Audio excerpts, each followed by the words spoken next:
Di era digital sekarang ini, kita dihadapi dengan masalah super duper genting, yaitu sakit jiwa online. Wah, ngaco nih. Simak dulu.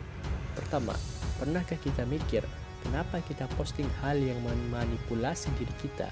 Maksudnya adalah kebanyakan orang yang memposting di sosmednya adalah untuk orang lain berpikir tentangnya, bahwa oh dia begini, oh dia begitu.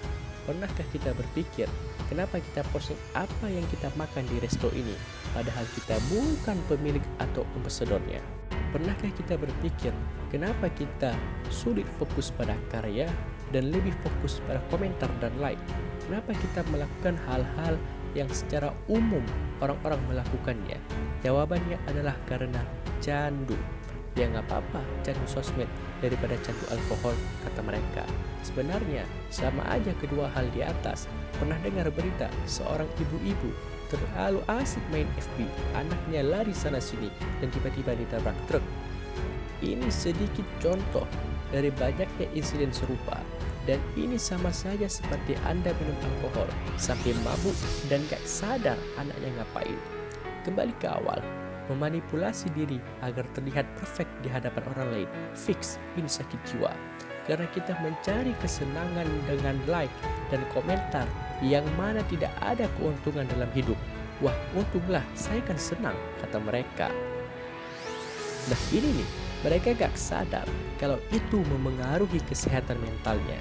Sebenarnya, bermain sosmed itu gak apa-apa, asal kita harus sadar bahwa ini hal yang menimbulkan kecanduan dan menimbulkan stimulan dopamin di otak kita yang terus berkurang kesenangannya.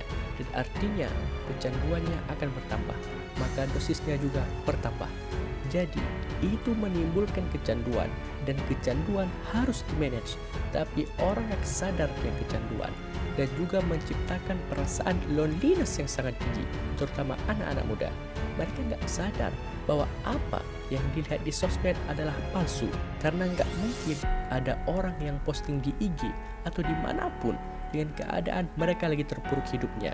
Jadi apa yang mereka lihat dari sosmed teman-temannya jadi isinya positif orang lain. Misal kita bicara artis, gak mungkin yang dipost pas lagi jelek-jeleknya. So everything is fake. Kemudian mereka membandingkan hidupnya dengan orang lain dan mereka merasa bahwa oh hidup saya tidak seperti orang lain, dan akhirnya galau, sedih, dan kesehatan mental mulai bermain. Dapat kita cek jika mereka bermasalah misal dengan pasangan, keluarga, pendidikan, atau kerjaan, pastinya akan ada perubahan dalam bersosmed. Misal yang hanya posting 2 atau 3 kali post sehari bisa berubah menjadi 30 atau 60 menit sekali untuk ngepost. Ini membuktikan mereka mencari pelarian atas masalah-masalahnya itu di sosmed. Ini sama seperti memakai alkohol. Contoh lain, ketika ingin post suatu hal kita mikir dan berusaha membuat postingan yang kita post itu dilihat oleh orang lain sesuai dengan keinginan kita, dan saya anggap proses ini tidak sehat. Proses untuk memframing diri kita ini gak banget. Yang paling penting mempunyai keberanian untuk menjadi diri kita sendiri, dan ini sulit di ekosistem sosial media. Karena melalui aktivitas digital di sosmed, kita melatih diri kita untuk tidak menjadi diri kita. Tapi dengan sosmed menambah kepercayaan pada diri kita sendiri, ya no problem.